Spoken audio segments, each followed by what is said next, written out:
तो current affairs के आज के सत्र में मैं आप सभी के साथ कुछ महत्वपूर्ण करंट अफेयर्स को लेकर के उपस्थित हुआ हूं और कुछ महत्वपूर्ण करंट अफेयर्स आपके परीक्षा उपयोगी हैं। जैसा कि पिछले एक लंबे अरसे से हम लोग करंट अफेयर्स की शानदार श्रृंखला लेकर के चल रहे हैं और आप सभी मेरे साथ प्रतिदिन के स्तर पे करंट अफेयर्स पढ़ रहे हैं, उसी श्रृंखला को हम आगे बढ़ा रहे हैं। तो ये आप देख पा रहे होंगे, ये आपके तमिलनाडु की एक जगह है, अरट्टापट्टी वाला क्षेत्र है। ठीक है, अरट्टापट्टी वाला क्षेत्र है और ये एक तरीके से एक गांव है तमिलनाडु का। तो तमिलनाडु सरकार के द्वारा 22 नवंबर 2022 को जैविक विविधता अधिनियम 2002 के तहत मदुरई में अरट्टापट्टी जो आपका जगह है, अरट्टापट्टी और इसी के बगल में मीनाक्षीपुरम है, दो गांव हैं। इन गांवों के क्षेत्रों को इन्होंने अरट्टापट्टी जैव विविधता विरासत स्थल घोषित किया है। क्या घोषित किया है? अरट्टापट्टी जैव विविधता विरासत स्थल के तौर पे घोषित किया गया है। तो ये आपको ध्यान रखना है। ठीक है, अरट्टापट्टी जैव विविधता विरासत स्थल। तो यहां पर आप देखिए, ये एक तरीके का यहाँ पे ये भारत का 35वां जैव विविधता स्थल होगा और जो है तमिलनाडु का पहला जैव विविधता पर स्थल होगा। ठीक है, ये ध्यान रखना है। देखिए, जैव विरासत स्थल घोषित किए जाते हैं और जो जैसे जहां पर बहुत सारे पेड़ पौधे, जंगली पेड़ पौधे और बहुत सारी प्रजातियां पाई जाती हैं, उच्च जैव विविधता पाई जाती है, दुर्लभ और खतरे वाली सभी प्रजातियां उपस्थित होती हैं, की स्टोन प्रजातियां उपस्थित होती हैं और पारिस्थितिकी तंत्र से संकटग्रस्त या संवेदनशील जो है प्रजातियां उपस्थित होती हैं। तो उस पूरे क्षेत्र को जैव विविधता स्थल के तौर पे घोषित किया जाता है। तो अरट्टापट्टी भारत का 35वां और तमिलनाडु का पहला जैव विविधता स्थल घोषित हुआ है। ठीक है, ध्यान रखिएगा। अरट्टापट्टी एक गांव है, मीनाक्षीपुरम वाला भी क्षेत्र है, दोनों को मिला देते हैं। यहाँ पे एक तरीके से पहाड़ी क्षेत्र है, पूरा का पूरा पहाड़ी क्षेत्र है। आप सभी जानते हैं पश्चिमी और पूर्वी घाट दोनों आगे जाकर के मिल जाते हैं। तो ये ग्रेनाइट की पहाड़ी श्रृंखला है यहाँ पर। ठीक है, और यहाँ पे बहुत सारे प्राकृतिक झरने हैं, बहुत सारी प्राकृतिक झीलें हैं। ठीक है, बहुत सारे बांध बनाए गए हैं। यहाँ पे लगभग 250 से ज़्यादा पक्षियों की प्रजातियाँ हैं। तो ये एक बहुत इंपॉर्टेंट साइट है आपकी और प्राकृतिक साइट है और जैव विविधता स्थल बनाया गया है। तो ये ध्यान रखिएगा, अरट्टापट्टी को भारत का 35वां जैव विविधता और तमिलनाडु का पहला जैव विविधता स्थल के तौर पे घोषित किया गया है। पहला करंट अफेयर्स तो आपका ये है, ये दिमाग में बैठा के रखिए। दूसरा करंट अफेयर्स, हाँ, ये तमिलनाडु राज्य का पहला जैव विविधता विरासत स्थल, तो इसे घोषित किया तमिलनाडु सरकार ने 22 नवंबर 2022 को। ठीक है, मदुरई जिले का अरट्टापट्टी और मीनाक्षीपुरम गांव को जो है दोनों को, और ये जो है लगभग 193 हेक्टेयर क्षेत्र में आपका अवस्थित है। ठीक है, चलिए आगे चलते हैं। नेक्स्ट अगली खबर इसरो से है। ठीक है, इसरो का एक जो है उपग्रह है जिसका नाम है SSLV-D2। SSLV-D2 ये इसरो का सबसे छोटा रॉकेट है, माफ करिएगा, रॉकेट की बात कर रहे हैं। इसरो का सबसे छोटा रॉकेट है जिसका नाम है SSLV-D2। इसके माध्यम इसका भी सफल प्रक्षेपण किया गया है SSLV-D2 का, और इससे 3 उपग्रह छोड़े गए हैं। पहला है EOS-07, दूसरा है जुनोस 1 और तीसरा है आजादी सेट 2। तो SSLV-D2 रॉकेट से सतीश धवन अंतरिक्ष केंद्र, जो कि इसरो का लॉन्चिंग पैड है, श्रीहरिकोटा में अवस्थित है, वहां से सबसे छोटा रॉकेट, इसरो का सबसे छोटा रॉकेट है SSLV-D2। देखिए, सबसे बड़ा और सबसे भारी रॉकेट है GSLV Mark 3, है ना। तो ये SSLV-D2 जो है, ये 10 फरवरी 2023 को भारतीय अंतरिक्ष अनुसंधान संगठन इसरो के द्वारा लघु उपग्रह प्रक्षेपण यान, इससे छोटे छोटे उपग्रह भी आपके भेजे जाते हैं, इसकी जो है दूसरी विकासात्मक उड़ान को सफलतापूर्वक प्रक्षेपित किया गया है। ठीक है, तो ये सबसे छोटा उपग्रह सैटेलाइट है, वो है आपका रॉकेट है जिससे हम भेजते हैं। तो इस रॉकेट के माध्यम SSLV-D2 के माध्यम से 3 सैटेलाइट भेजे गए हैं। ठीक है, श्रीहरिकोटा से 3 सैटेलाइट। तो आपको सिर्फ इतना जान लेना है कि SSLV-D2 उपग्रह जो है सबसे, देखिए, रॉकेट के माध्यम से ही उपग्रहों को जो है पृथ्वी की जो ऑर्बिट्स हैं उनमें स्टैब्लिश किया जाता है, स्थापित किया जाता है। तो इसरो के द्वारा बहुत सारे रॉकेट बनाए गए हैं। तो जो लघु उपग्रह हैं उनके लिए एक छोटा रॉकेट बनाया गया है जिसमें बहुत कम लागत आए, और ये रॉकेट है आपका SSLV-D2। अभी इसका लगातार परीक्षण चल रहा है। अभी दूसरा ये सफल परीक्षण था, ठीक है। पहले D1 का हुआ था, अब D2 का हुआ है। तो ध्यान रखिए, SSLV-D2 इसरो का सबसे छोटा रॉकेट है जिससे 3 उपग्रह भी छोड़े गए हैं।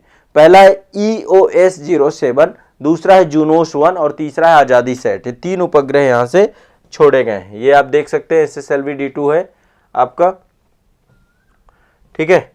तो ये आपको ध्यान रखना है। क्लियर है, स्पष्ट है? SSLV-D2 ठीक है।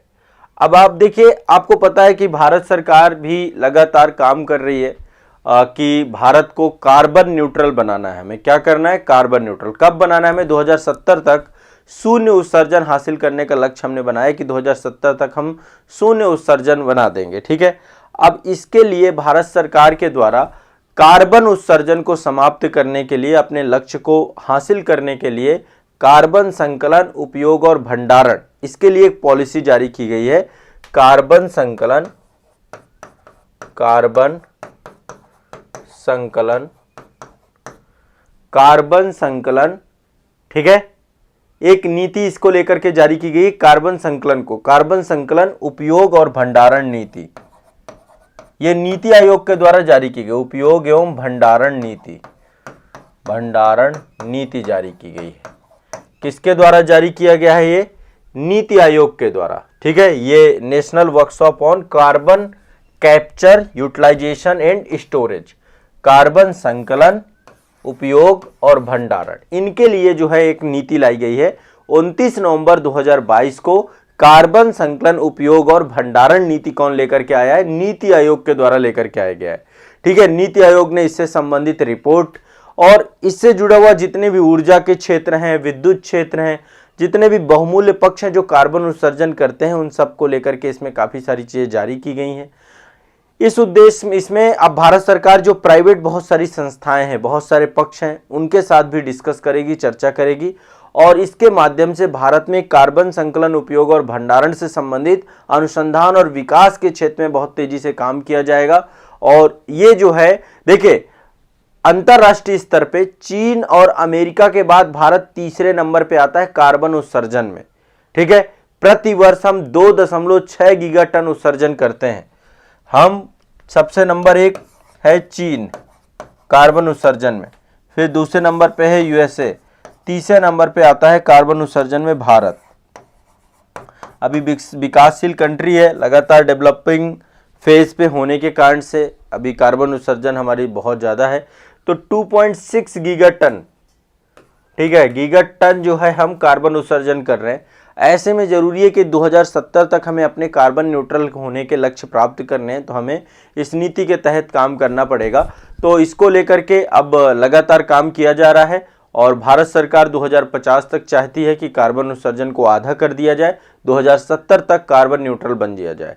तो इसमें इस नीति की बहुत बड़ी भूमिका होगी, तो ध्यान रखिएगा, ठीक है। अभी इस नीति का आयोजन हुआ था, ये इसको लेकर एक रिपोर्ट भी प्रस्तुत की गई है और नीति आयोग के द्वारा इसके लिए काम किया गया है, ठीक है। आगे चलते हैं। नेक्स्ट देखिए, Kaveri south wild life sanctuary है आपकी, ये आपकी एक सेंचुरी है, Kaveri south wild life sanctuary.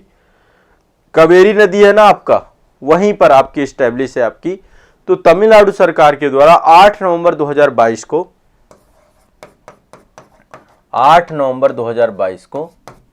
Tamil Nadu सरकार के द्वारा 8 नवंबर 2022 को कावेरी साउथ वन्य जीव अभयारण्य के कृष्णागिरी और धर्मपुरी आरक्षित वनों में से एक को जो है आपका, इनको आरक्षित वनों में से एक क्षेत्र को घोषित किया गया। क्या घोषित किया गया है? कावेरी साउथ वन्य जीव अभयारण्य। एक ये नया वन्य जीव अभयारण्य बना है और ये राज्य का 17वां वन्य जीव अभयारण्य बनेगा, ठीक है। तो Kaveri south wild life sanctuary Tamil Nadu की 17वीं वाइल्ड लाइफ सेंचुरी बना दी गई है, वन्य जीव अभयारण्य बना दिया गया है, वन्य जीव अभयारण्य, ठीक है। ध्यान रखिएगा, Kaveri south wild life sanctuary को तमिलनाडु की 17वीं वाइल्ड लाइफ सेंचुरी बनाई गई है। देखो एक चीज समझिएगा, अभी इस बार इस यूपी पीसीएस में क्वेश्चन भी आया था, दो प्रकार से जैव विविधता का संरक्षण किया जाता है। पहला होता है स्वस्थानीय संरक्षण, जिसको हम बोलते हैं इन सिटू कंजर्वेशन, ठीक है। दूसरा होता है बाह्य स्थानीय जो है संरक्षण, जिसको बोलते हैं एक्स सिटू कंजर्वेशन। अब स्वस्थानीय के अंतर्गत क्या होता है, जैसे पेड़ पौधे हैं और जीव जंतु हैं, उनका जो प्राकृतिक आवास क्षेत्र है वहीं पर उनका संरक्षण कर देना, ठीक है। तो इसके लिए राष्ट्रीय उद्यान बनाए जाते हैं, वन्य जीव अभयारण्य बनाए जाते हैं, जैव विविधता केंद्र बनाए जाते हैं, बायोस्फीयर रिजर्व बनाए जाते हैं, सारी चीजें होती हैं, ठीक है। और बाह्य स्थानीय के अंतर्गत बायोलॉजिकल गार्डन बनाए जाते हैं, जू बनाए जाते हैं, बहुत सारे जीन बैंक बनाए जाते हैं। तो इन सब जगहों पे क्या होता है, जैव विविधता के संरक्षण को लेकर के प्रयास किया जाता है।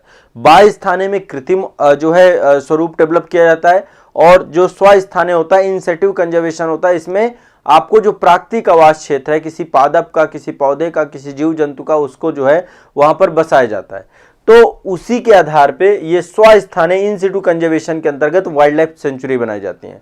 तो तमिलनाडु सरकार ने 8 नवंबर 2022 को कावेरी साउथ वन्यजीव अभयारण्य के रूप में कृष्णागिरी और धर्मपुरी क्षेत्र को आरक्षित वनों के तौर पे घोषित किया है। इनमें बहुत सारे पैरामीटर्स होते हैं, ठीक है। राष्ट्रीय उद्यान पूरी तरीके से नो गो एरिया होते हैं, कोई जा नहीं सकता है, और वन्यजीव अभयारण्य जो आपके होते हैं ये गो एरिया भी होते हैं, और साथ ही ये प्रोटेक्टेड भी होते हैं, ठीक है। ध्यान रखिएगा, क्लियर है, स्पष्ट है। तो ये एक आपकी, इसके लिए बाकायदा स्टेट गवर्नमेंट के पास पावर होती है कि वो वाइल्ड लाइफ सेंचुरी या नेशनल पार्क में किसी भी उसको जो है डेवलप कर सकता है।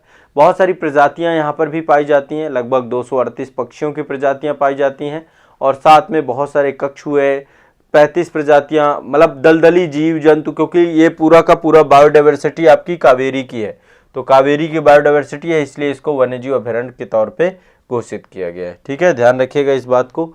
चलिए आगे चलते हैं। एक रिपोर्ट है आपकी सक्रिय भूमि जल संसाधन मूल्यांकन रिपोर्ट। मैं यहां पे एक बार लिख रहा हूं, सक्रिय भूमि जल संसाधन मूल्यांकन रिपोर्ट।